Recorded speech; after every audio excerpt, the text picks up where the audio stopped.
Hello everyone and welcome back to another episode of Hermitcraft. Look at these Endermen dying. Do you know what? This is kind of a little bit slow actually. Because it kills one of them at a time, it would seem. But yes, this is the Wither Rose farm in the End Dimension. It is currently right now in action. There's still some work to be done on it, and you might have noticed some things have changed here. We've got some issues with Enderman being able to get on top of these bars. They sometimes teleport to the bedrock. And down here you'll see that there is some obsidian blocks here. That's because I've been getting a little bit paranoid about the Wither being able to blow blocks up, and it actually has blown a couple of blocks of obsidian on the side over here. Another issue we have is that Endermen end up on top of the chorus plants, so I need to go and chop all of those down. And with a few modifications, this thing will be finished. There is something that I want to add behind here though. I'll show you that in just a second. For now, we're going to go all the way to the top of this farm where I am AFKing. I had a little bit of an issue where the Enderman would disappear when they arrived at the bottom platform. So I had to lower this by a couple of blocks, because basically if I jump, all of those Endermen down the bottom there are going to despawn. In fact, I am actually just going to go and do that right now. Alright, they all disappear, and that's because I moved up top. And now that I'm back in the normal position, they will come back again. And then if I move away again, they will disappear, and that's because I'm just under 128 blocks away from them. So this thing has been running for about an hour, and this is how many Wither Roses we've got. Quite a few stacks, as well as lots and lots of Ender Pearls. I am very pleased with how this is currently working, that is for sure. But as I said, there's a few tweaks to be made. Let's hop over into a different world and I'll show you one of them. So I won't be doing this today, but you would have noticed I put a hole in the back of the contraption where there was once a wall. Done that already on Hermitcraft. That is so that we build this thing later on, and I believe it'll never actually be able to hit the chicken here. But the idea is, if for some reason someone else logs into the dimension and all the Endermen here disappear, eventually this guy will have nothing to target and break out of the bedrock cage. So at that point we need it to have a permanent target, which I'm going to put behind where the Endermen land, because there's a good chance it might just get locked on the chicken constantly. So for that we have the obsidian and the enchantment table, which creates a very small gap. It can see the chicken through it, but it will never be able to hit it. I also had this other idea that we could put pressure plates at the bottom here. We could then use redstone to detect when Enderman hadn't been here for a while and activate this so that the Wither couldn't shoot anymore, right?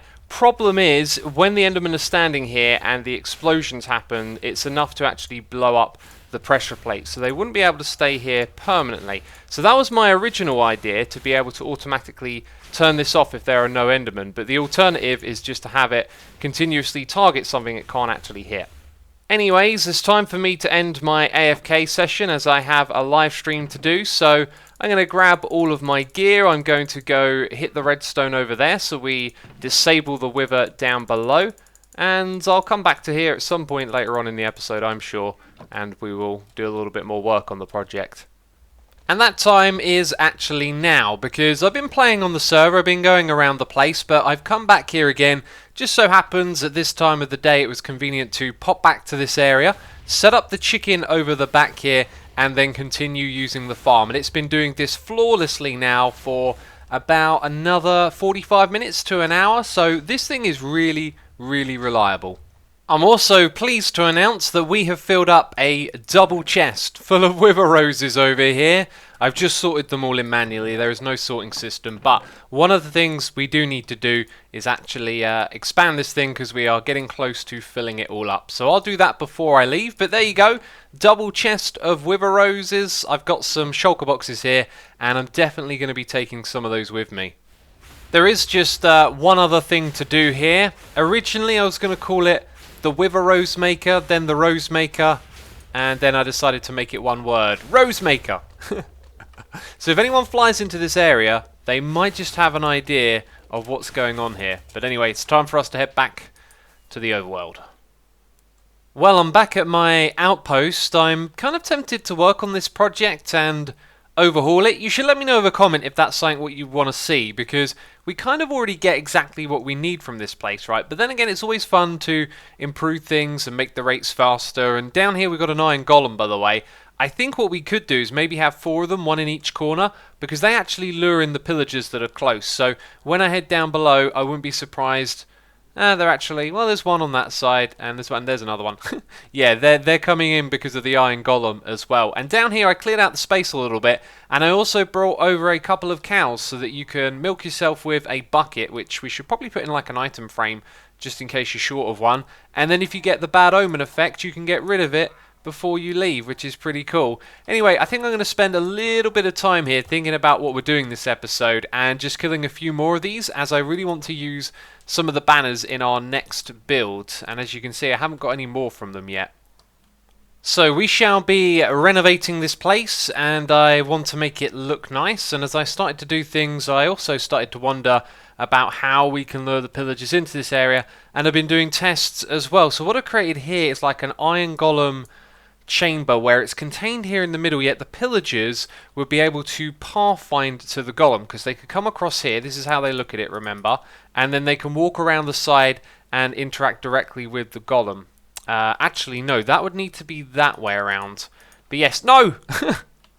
I'll figure these things out. Hang on, I've got to nudge you in that way. Yeah, and this means we're probably going to be stripping out the walls here so the pillagers can look directly in from the outside, but we've got to make sure we do that right so they don't actually shoot at the iron golem, because that would be bad, of course. And just kind of testing it here, the iron golem can't escape this space, which is exactly what we want. Well, that didn't work. I guess they must have found a way to shoot at the iron golem, which is most unfortunate. The creativity at the moment is just really flowing. I'm at this point where I'm looking at this room and I know exactly how it's going to turn out. So I thought I'd show you it just before it's finished, and we'll also head up top, because up here you'll see drastic changes, and I can tell you that this works fantastically. I actually have a camera account somewhere up there where I left an end rod, and the pillagers have been wandering in constantly when you have the walls open like this, and I had to put some extra trapdoors up here for our iron golem. It's been working flawlessly. They keep coming in, and I can kind of see that there is a bit of a range out there, like an area in which they won't come in from. So in the future, what I might do is go out there and slab the area and make it so they only spawn when they will come straight into the middle, right? We're also going to patch this up. I'm going to make it so you don't even need to come up here, because the player doesn't need to do anything. It's all done by the iron golem, so you can basically hang out down here and wait for pillagers and get your bad omen effect. Pro tip when playing this game, put all your shulker boxes and building stuff outside the area that you're building in. I've hidden it here behind the nether portal, and wow. Look at that room. That's really slick, isn't it? I love this build palette that we're developing for the pillagers with the nether brick, and I actually think this combination of wood goes together pretty well. Over here we've got grindstones for repairing some of the crossbows together, because you used to do that in your inventory and now you don't. Barrels over here. What other new textures are there? This is the smithing table. Does that not have a UI yet? That's one of the ones that doesn't. And then we've got the cows and the buckets over here, and everything's neat and snug, and everything is working really well. And what we're going to do quickly is just switch to the camera account. So you can see up here that the iron golem stands on one side, and it always feels like this side is getting more pillagers than the other. So I think what we might do is actually try and squeeze 2. So we get another one in this spot here and lure them in for the other side. But I'm going to leave that for another day. I've also got a project in mind that involves the night time for this area. So we will certainly come back here and make more modifications. But for now, this room, it's just looking fantastic, and I'm so happy with it. But I have been doing other things on the server, so we're going to take a trip through the Nether. And before I leave, of course, I'm going to kill the last of the pillagers. But this is what's so awesome. I can grab a bucket and quickly give myself some milk. Oh, what bad omen level did we have? Yeah, no surprise, bad omen level 6. So, through the Nether we go. And on the other side, we find slabs. Yes, this is at the same height as our nether tunnels that we have elsewhere. And what I've gone and done is taken the village, the main one we're all building in together, its portal, and moved it up to this height right here. So we will start building a hub at this height, and we'll link it up to the old one as well. Anyway, let's jump on through and have a look. So not too much looks that different around here. But as we look for some of the new builds, you might see something rather interesting in the background, grabbing your attention. That is exactly what it is supposed to do. Also, this building, by the way, I don't know who did this, but what a genius idea. You put a slab there, you can shift and go through, but that stops the villager from going in and out. And I believe there is actually a grillager. There it is. There's the grillager. So the grillager can't get in and out, but we can. And then from out here, you wouldn't even notice. And that, I think, is just genius. And by the way, I'm loving this build right here. It looks so cool. I can't wait to expand on this theme and build more. And that's what the scaffolding is all about. So you can see I've expanded my bamboo farm. I mean, it's literally just for you to run in here with your axe and chop things down. It'd be very simple to automate this. So I probably will soon. I want to do that back at the Tower Bay. I want to build like a bamboo tower. You can also kind of walk through these like it's a maze and you get cut off every so often. But I don't think it's too difficult. Like I was thinking you could turn it into a game mechanic, right? Like you can see where the exit is and you've got to make your way through the I was about to say bamboo field. Yeah, unfortunately it's very easy to get through all of it. So anyway, I've been using that and some string to create more scaffolding, and as you can see it's rather large, but it's not got a structure in the middle yet. Well, I've marked out where I could roughly be building the Church of the Pillager, although I want to pick out a different name for it.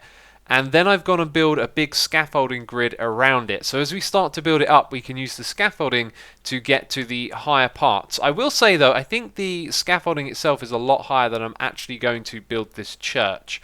But I'm not going to rush my way into it. Going to take it a step at a time.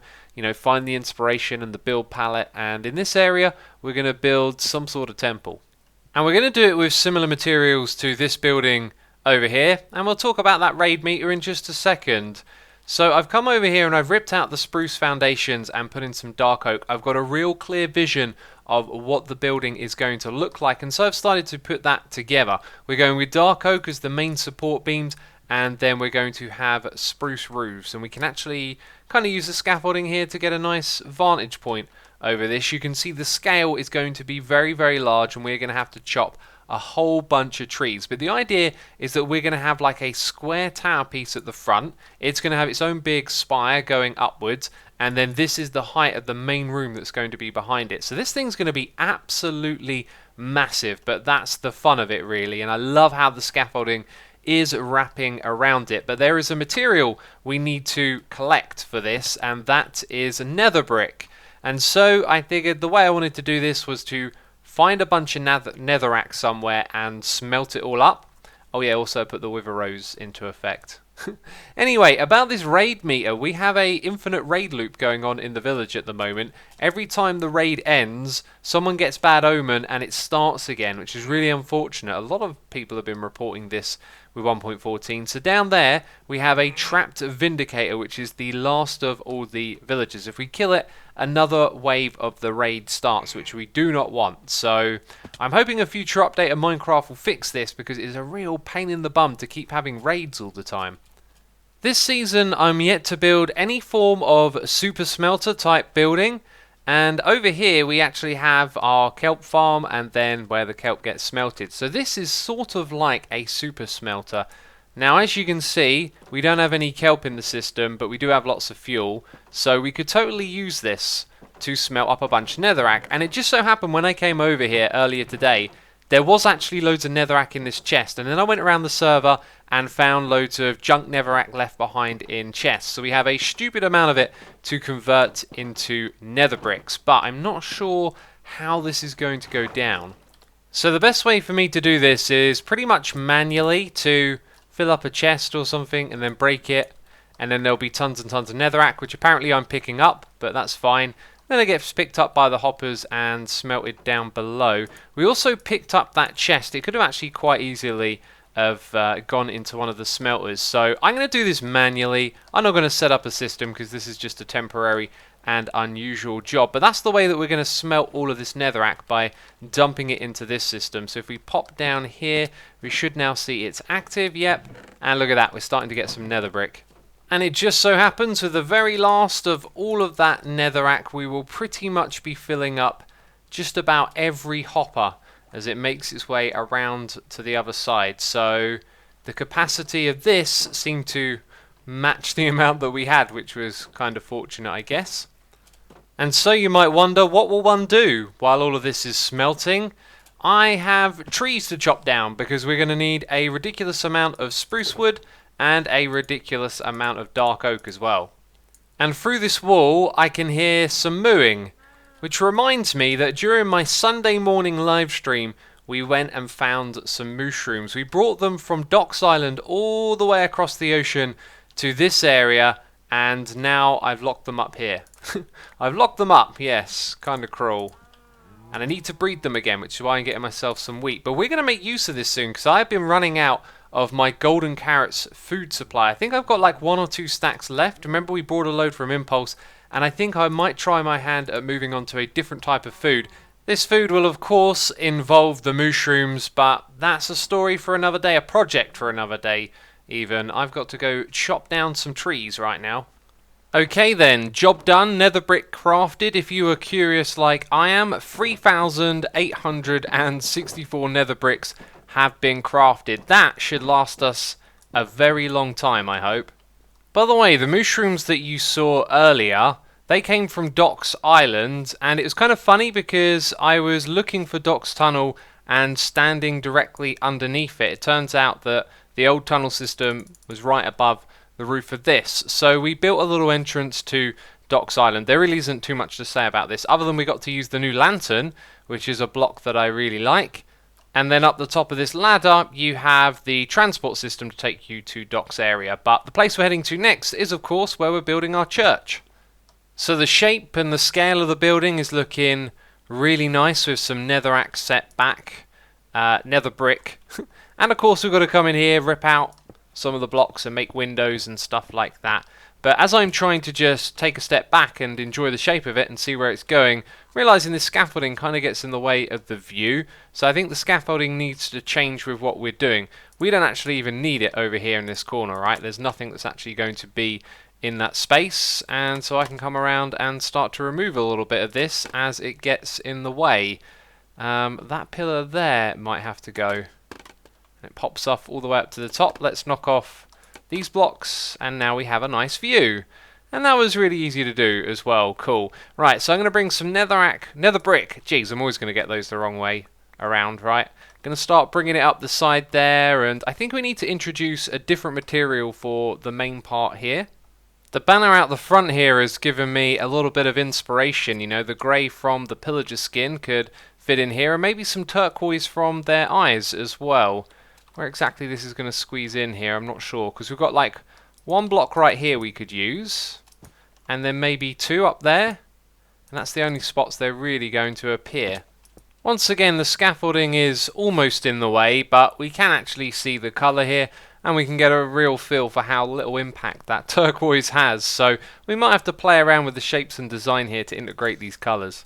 And in terms of material, it just kind of hit me that we could use good old stone, and I've thrown in a little bit of andesite in the mix too, and that's much better. But like I said, the shapes and whatnot will change. I've now just been focusing on the scale of this building. If we walk around to this side, you can see I've beefed it up, and I've been building it along that direction. In fact, I want to start removing some of this scaffolding so I can get a better sense of the scale over here. I think it's gone about as deep as it's going to go, and maybe there'll be a little variation at the back to make it bigger, but I just kind of want to burn through the last of my resources building this up.